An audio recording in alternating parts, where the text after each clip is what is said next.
Two cops arrested a black man at a rest stop, then walked into court the next day and found him sitting on the bench as their judge. It was supposed to be a quick break, 10 minutes, maybe less. Judge Terrence Malcolm Everett had just finished a 3-day legal conference in Topeka, Kansas, and was headed back home to Little Rock, Arkansas. He wasn't in his robe or courtroom shoes, just a gray polo, jeans, and the kind of tired eyes only long hours and constant expectations can give you. The sun was leaning west, brushing orange light across the highway, and after nearly 4 hours on the road, he pulled off at a rest stop near Coffeyville, population barely 9,000. A few semis were parked in the lot, and one family with a minivan was finishing up lunch at a nearby picnic table. Terrence parked under a tree, got out, and rolled his neck slowly. His phone buzzed in his hand, another voicemail from his clerk.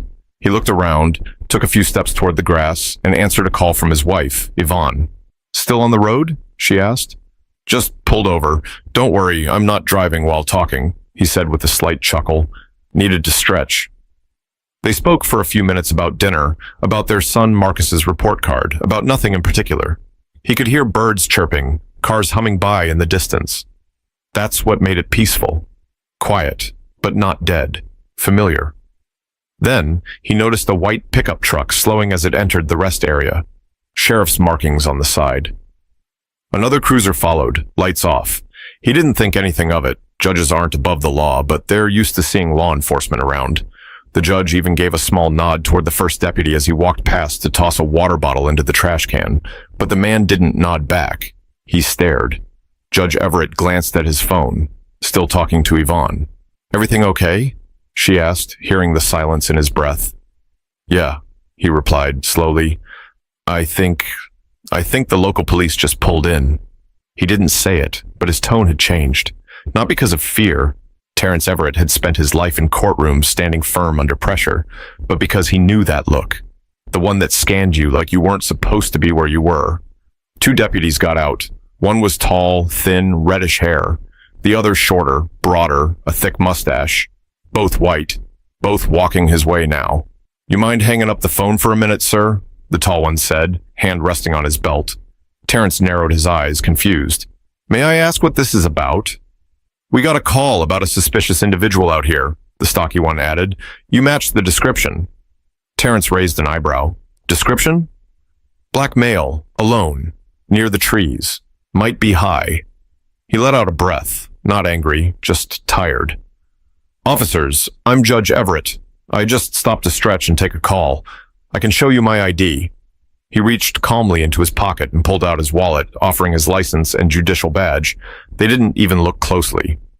The taller deputy took a step forward. "We still need you to place your hands on the hood of the vehicle, sir." "You're detaining me?" "No, not detaining, just making sure everything checks out." "You just said I matched a vague description. That's not reasonable suspicion," Everett replied. "You're refusing to comply?" the stocky one asked, already raising his voice. "No, I'm explaining that I know my rights. I'm a judge, not a threat, and I've done nothing wrong." But that only made them more aggressive. The moment he hesitated to move, they grabbed his arms and forced them behind his back. His phone fell to the ground mid-call.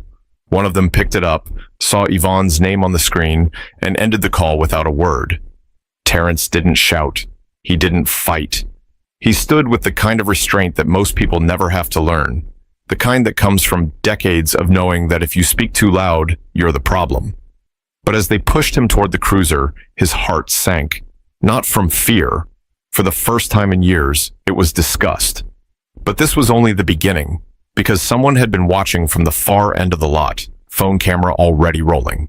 The camera caught everything. A teenager sitting in the backseat of his mom's SUV had noticed the scene unfolding and quietly started recording. His mother, unaware, was scrolling through a food delivery app in the front seat, trying to find the nearest burger joint. In the video, Judge Everett is shown calmly talking, then being grabbed, handcuffed, and led to the cruiser like a shoplifter caught red-handed. No yelling, no threats. Just two officers doing what they'd done before, acting like power gave them permission. In the back of the car, Terrence sat stiffly, wrists still tight in the cuffs. One of the deputies, Brent Callahan, stood outside the door, arms crossed like he had just accomplished something. The other one, Dustin McGraw, was standing by the hood of the car, still checking Everett's ID like it might suddenly reveal a crime. The irony wasn't lost on the judge. He had presided over dozens of misconduct cases like this, trained lawyers, disciplined cops, cases with nuance, yes, but also plenty that started exactly like this, an officer who saw a black man alone and assumed the worst. Inside the cruiser, Terrence spoke. "Deputy Callahan, is it?" The man glanced over but didn't reply. "I want to make it clear I haven't been read my rights. I haven't been informed of any crime. I'm a sitting judge with jurisdiction in this state." Callahan finally leaned down, eyes squinting. "And I want to make it clear that judges don't get special treatment. You could be the governor, you still follow orders." "I've followed every lawful order you've given," Terrence replied, calm but sharp. "I told you who I was. I showed ID. You chose to ignore it." McGraw came back to the car. "Dispatch isn't finding anything on this guy. No warrants, nothing." "Run it again," Callahan said. "Something feels off." "Or maybe," Terrence cut in, "you're just uncomfortable with the idea that a black man in a polo shirt can have more authority than you." The pause between them was brief but heavy. McGraw looked uncomfortable for the first time. He opened the passenger door, sat down, and muttered, "We should have waited for backup." "Backup? For what?" Everett asked. "I made a phone call and threw away a bottle." From the corner of the lot, the teen's camera was still running. His mom had noticed now. "Stop recording, Jalen," she whispered. "I can't. They didn't even ask what he was doing. They just cuffed him." Back inside the cruiser, Callahan leaned into the window. "I don't care who you say you are. If you're really a judge, you can complain later. Right now, you're staying put until we say otherwise." Terrence leaned back, looking straight ahead. "Oh, I will. I absolutely will." Then came the distant sound of another siren, short, sharp, different from the county ones. It pulled into the lot fast, slowing only at the last second. A Kansas State trooper stepped out, tall, brown-skinned, wearing sunglasses and a clean-pressed uniform. He scanned the scene quickly, man in cuffs, 2 local deputies, tense energy. "Everything all right here?" the trooper asked. Callahan stepped forward, trying to sound confident. "We had a report of a suspicious subject, matched the description. We're just checking ID." The trooper looked in the cruiser window. His eyes locked on Everett's face, then his body froze just slightly. "Judge Everett?"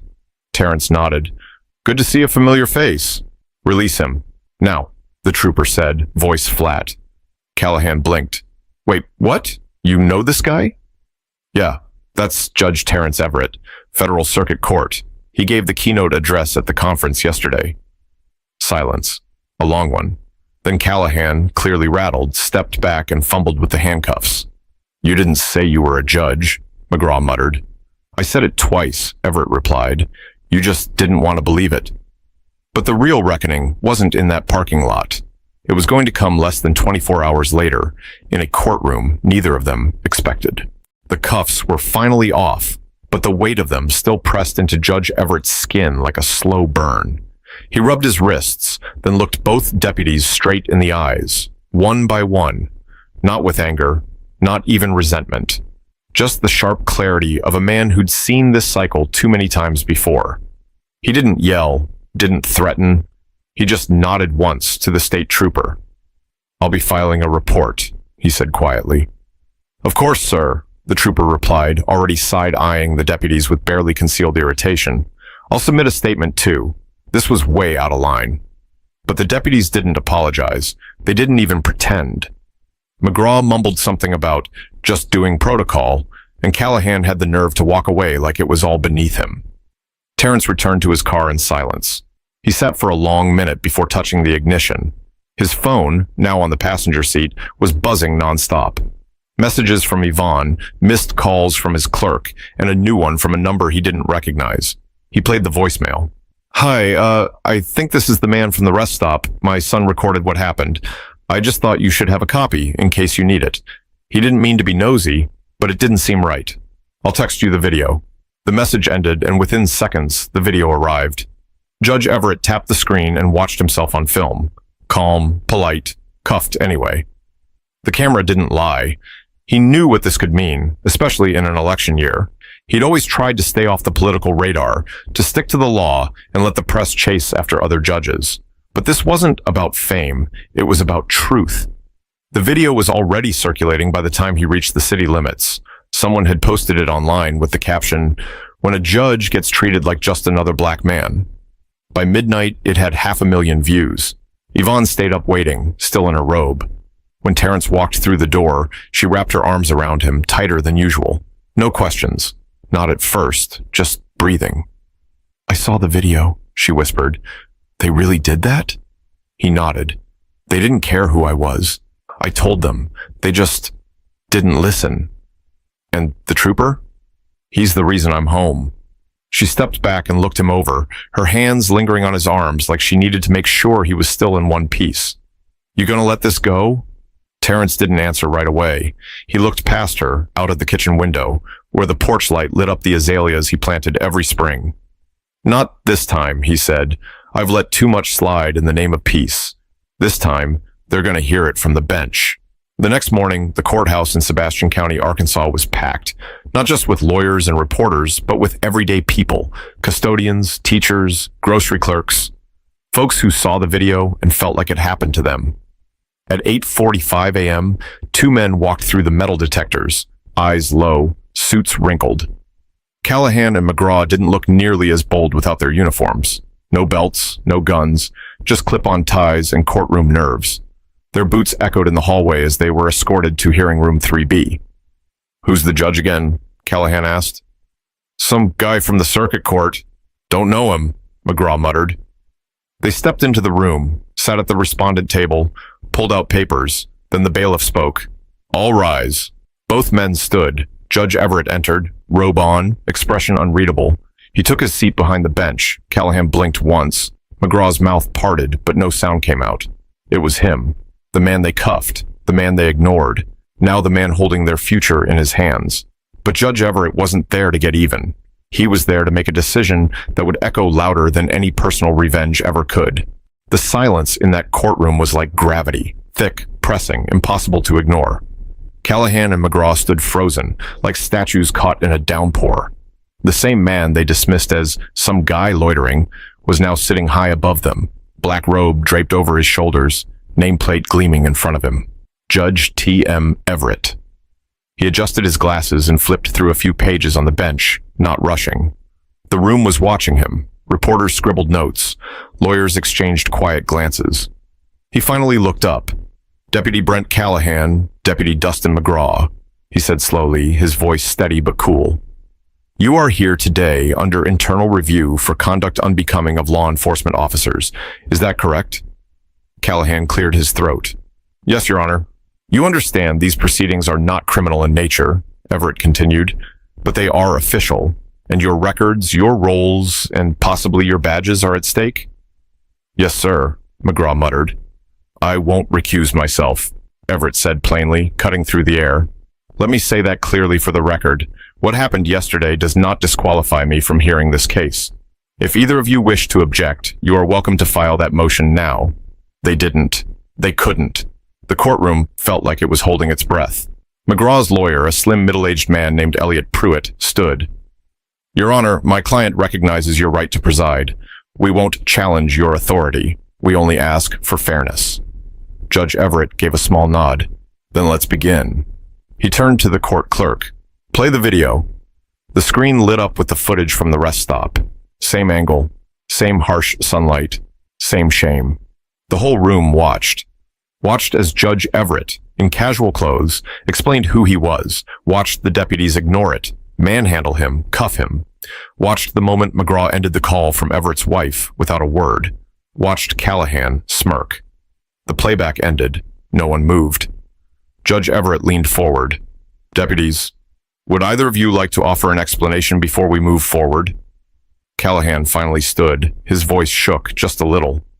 "We acted on a dispatch call, sir. We didn't recognize you. The situation, it escalated fast." "You didn't recognize me?" Everett asked.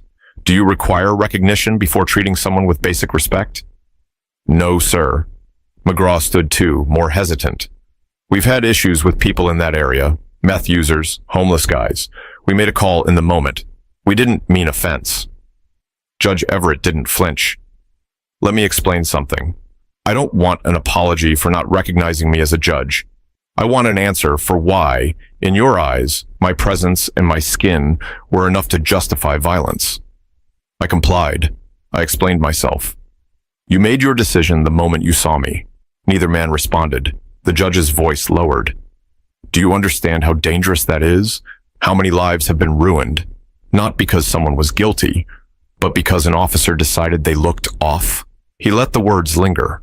Not for drama, but because they needed to. Public servants are held to a higher standard, and that includes both of you. He tapped the gavel once. This hearing is not over, he said, but I suggest you take the next 15 minutes to decide if you're ready to be honest, not just to this court, but to yourselves. We'll reconvene shortly. He stood, and the room followed. The bailiff opened the side door, and Judge Everett disappeared into chambers. But even behind that closed door, he wasn't alone. Because now the country was watching, and the next choice he made would say everything about what justice really means. The hallway outside hearing room 3B was buzzing, not with noise, but with presence. Dozens of people waited in silence, phones clutched, eyes fixed on the double doors like they might swing open with something historic. Word had spread fast. Local news vans parked outside, antennae reaching into the air like curious hands. Reporters had been live for over an hour, and on Twitter, TikTok, Facebook, everywhere you looked, the story was boiling. Judge Everett. Rest stop, justice, profiling on camera. The video had crossed 1 million views before the lunch break. The caption had changed too. Now it read, he tried to tell them, they just didn't care. Inside the courtroom, Callahan sat stiffly, sweat darkening the collar of his shirt. McGraw was no better, his lawyer whispering into his ear, but he wasn't listening. He kept glancing at the gallery behind him.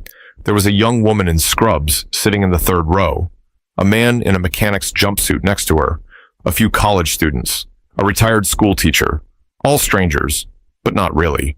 They were the people these two deputies had sworn to protect, and today they'd come to see what happens when authority meets accountability. The door opened. Judge Everett returned, robe still sharp, eyes unreadable. He took his seat and nodded to the bailiff. Let's proceed. The clerk read through statements from 2 eyewitnesses, including the woman who'd left the voicemail. She testified over Zoom, her voice clear and composed. They didn't ask questions. They went straight to force. My son's 15, and he knew something wasn't right. That's why he filmed it. That's the only reason the truth is out now. Then came the final video, dashcam from the state trooper's vehicle. It showed the moment he stepped out, recognized Everett, and ordered the cuffs removed. Callahan slumped in his chair. McGraw dropped his eyes to the floor. Judge Everett folded his hands. Deputies, he said, do you believe you made a mistake? Neither spoke. I'm not asking whether you meant harm, he continued. I'm asking whether you recognize the harm you caused. McGraw's voice cracked. Yes, Your Honor, I do. Callahan didn't speak. Everett leaned forward slightly. I've been in this position for 20 years. And for 20 years, I've watched officers get protected by silence. By each other, by their departments, sometimes even by the courts. But justice doesn't care about your badge. It cares about the truth. He looked at each man for a long moment. I'm recommending disciplinary action to your department, mandatory suspension.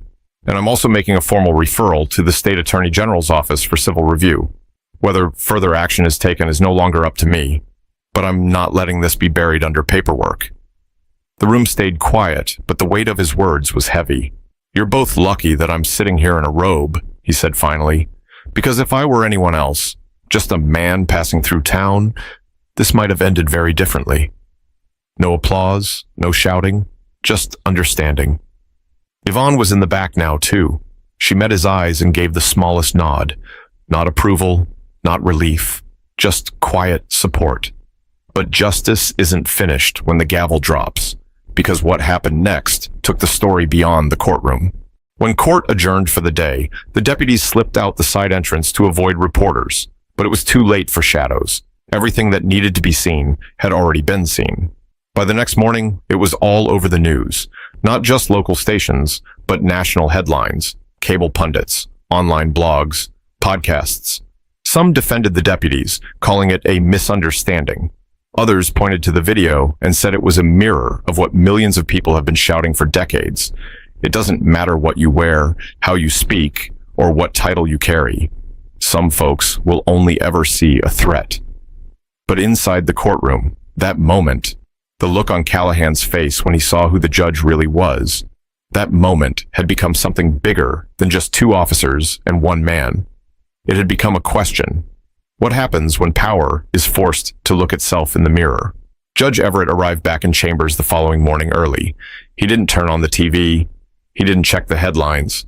He just sat at his desk with a black pen and a yellow legal pad, writing by hand, something he rarely did anymore. Not his verdict. That part was done. He was writing something else, a statement. Not to the court, not to the state, to the people. A few hours later, he took the bench again. The courtroom was quieter now. No cameras allowed this time. Just the people. The ones who showed up again, voluntarily. I've had a full day to consider what happened here, he began. And not just in the legal sense, personally.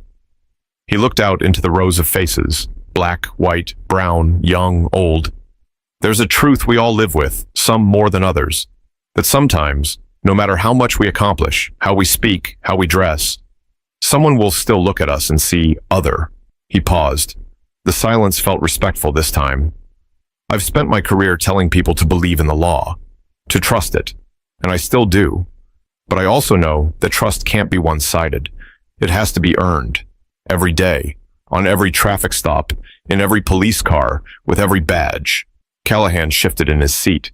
His lawyer whispered something, but he didn't react. Justice is not about revenge. I could have easily recused myself, but I stayed, because I wanted you both to hear this from someone who knows exactly what that moment felt like. His voice softened, but never lost strength. It felt like being invisible, like nothing I've done or become mattered. McGraw blinked quickly, his shoulders tensed. But here's the part you probably didn't expect. I forgive you. That made Callahan's eyes twitch, just for a second. I forgive you, not to make you comfortable, but to make myself whole. Because what you did doesn't define me, and it sure as hell doesn't get to weigh me down. He reached for his gavel. This court is adjourned. One clean knock. He stood and stepped down from the bench, removing his robe slowly, carefully, folding it in his arms as he walked past the table where the two deputies sat. Neither man said a word, but as the judge walked out, not with bitterness, but with purpose, it left the room with a question no one dared ask out loud. Who do we become when we finally get a taste of the justice we've always preached? By Friday afternoon, the video had passed 5 million views, but Judge Everett hadn't posted once. No interviews, no statements beyond what he said in court. He turned down cable appearances, politely declined every morning show invitation. He wasn't chasing a moment. He was trying to survive it. At home, the porch was quiet. The phone didn't ring as much anymore. His clerk was handling most of the press. His son, Jordan, stayed off social media altogether. Too many folks pretending to get it, he'd said. Too many using it to score points. And maybe that's what bothered Terrence the most. This wasn't a headline. It wasn't content. It was his life. It was his body in those cuffs. His voice, calm but ignored. He was back in his office the next week. Cases stacked up, motions to review, decisions to write. The world kept moving, but something inside had shifted, quietly, deeply. That morning, he got a knock on his door. The clerk stepped in. "You've got a visitor." "Lawyer or defendant?" Everett asked without looking up. "Neither," she said. "It's Deputy McGraw. He's alone." He looked up, surprised. "Here?" She nodded. "Said he doesn't want anything, just to speak. Said if you say no, he'll walk away." Terrence paused, thinking. Then he stood. "Send him in." McGraw entered wearing jeans, a flannel shirt, and eyes that looked older than last week. He didn't sit. He didn't shake hands. Just stood, wringing his fingers. "I don't expect this to fix anything," he started, "and I know I've got no right to take more of your time, but I had to say something, in person." Judge Everett said nothing, just nodded once. I've been in law enforcement for 15 years. I thought I was a good cop. I told myself I was one of the ones who treated people right. But watching that video, hearing my own voice, I didn't even recognize the guy talking. That wasn't protecting people. That was ego. That was fear I didn't want to admit I had.